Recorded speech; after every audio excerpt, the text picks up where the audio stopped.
नमस्ते, India news में आपका स्वागत है। मैं हूं अमलेन सिंह। बात अगर ईरान की जाए,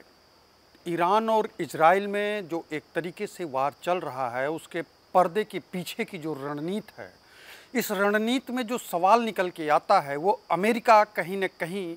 बैकअप या पुशअप या फिर एक तरीके से कहें तो अपने वर्चस्व की लड़ाई में किसी को आगे करके लड़ाई लड़ना, ये अगर सीख देता है, अगर ये समझने की कोशिश करता है, तो अगर सारी कायाकल्पों पे देखें या फिर पुराने हिस्ट्री पे देखें या फिर अगर कहें तो एनालिसिस करें, तो कहीं न कहीं ये परमाणु का जो युद्ध था, ये एक रेखा खींचता है। इस रेखा के दौर में अगर एक तरीके से कहें तो वो सम्मान नहीं मिल रहा है जिसे अमेरिका चाहता था। ये सब दिखता उस समय नज़र आया जब G7 की बैठक से ट्रंप बीच में चले जाते हैं। ट्रंप के जाने की जो एक रणनीति है, उस रणनीति को भी कहीं न कहीं कयास लगाया जा रहा है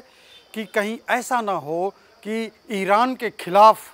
जो है वो ट्रंप आने के मूड में है। ईरान के खिलाफ का मतलब आप समझिए इजराइल के सपोर्ट में। अगर इन पहलुओं पर ध्यान दिया जाए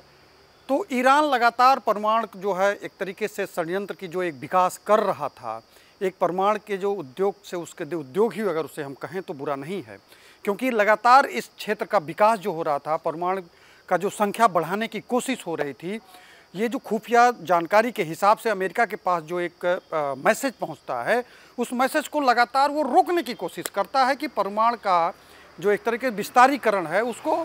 जो है ईरान रोके। उस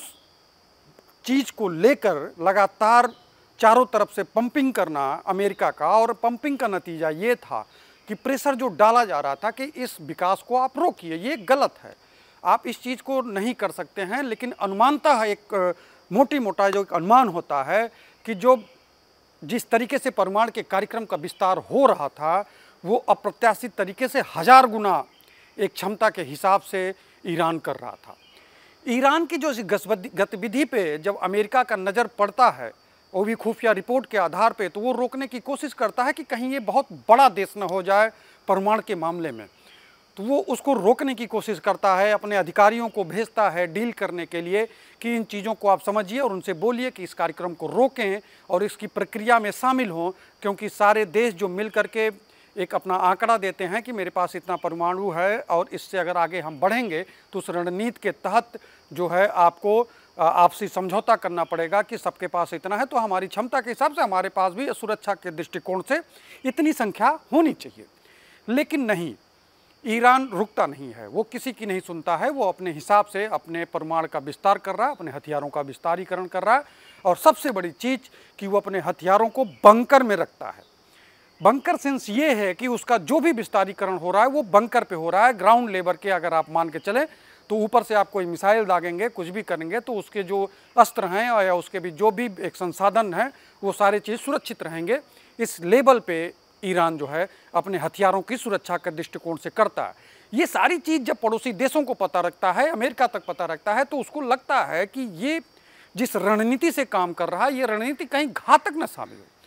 तो इस पहलू पे रोकने की कोशिश की जाती है। जब रुकता नहीं है तो फिर इजराइल को हथियार बनाया जाता है,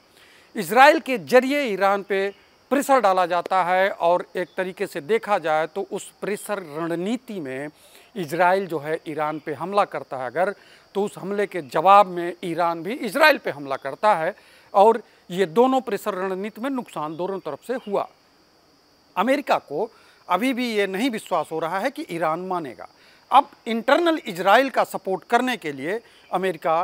किसी तरीके से अब जो बैकडेट से जो एक तरीके से कहें तो इंटरनल जो है बैकडोर से इजराइल का समर्थन अमेरिका कर रहे हैं। ट्रंप जब इस रणनीति में आते हैं तो ये अब रणनीति अगली ट्रंप की देखनी होगी कि किस तरीके से ट्रंप इस रणनीति में सक्सेस होते हैं, और इजराइल और अमेरिका के सहभागिता के साथ ईरान को अगला मैसेज क्या जाता है, और ईरान जो है उस मैसेज का जवाब किस लेवल पे जाके देता है, क्योंकि वो भी अपने आप को कमज़ोर नहीं समझ रहा है। वो सिर्फ ये दावा कर रहा है कि अगर आप मेरे ऊपर हमला करोगे तो उस हमले का मुंहतोड़ जवाब देने के लिए हमारे सैनिक अपने आप में सक्षम हैं। फिलहाल अभी जो है अपडेट इतना ही है दोनों के संबंधों के बीच में कि ट्रंप G7 की बैठक से निकल के जाते हैं और इजराइल को किस लेवल पे जा कर के मनाने की कोशिश होगी कि इजराइल का अगला कदम क्या होगा ईरान के लिए, ये देखने वाली बात होगी।